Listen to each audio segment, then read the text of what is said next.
Un maïs capable de résister à d'intenses sécheresses, un blé appauvri en gluten ou encore des tomates transformées en remède contre l'hypertension. Voici un échantillon des infinies possibilités offertes par une innovation qui fait fantasmer les agriculteurs. Les NGT, les nouvelles techniques génomiques, seraient-elles plus sûres que les OGM?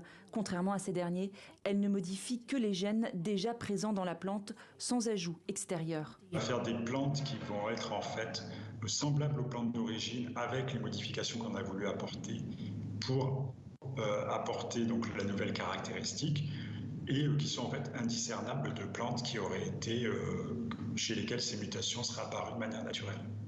Semblables mais nettement plus résistantes. Maladies, allergènes, réchauffement climatique. Cette technique pourrait résoudre bien des problèmes auxquels sont confrontés les cultivateurs.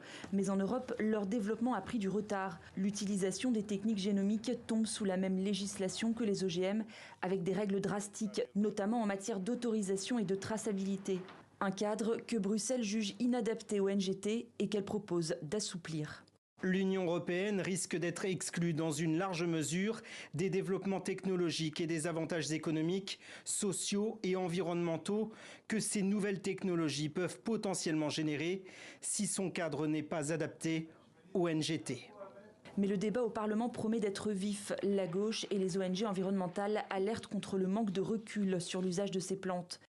Il ne faut pas jouer aux apprentis sorciers, mettre en culture sans évaluation complète et indépendante, sans traçabilité ni information des consommateurs. Selon les opposants au texte, un tel changement risque notamment d'accroître la dépendance aux semenciers, mais aussi et surtout d'engendrer des conséquences irréversibles sur la diversité génétique même du monde agricole.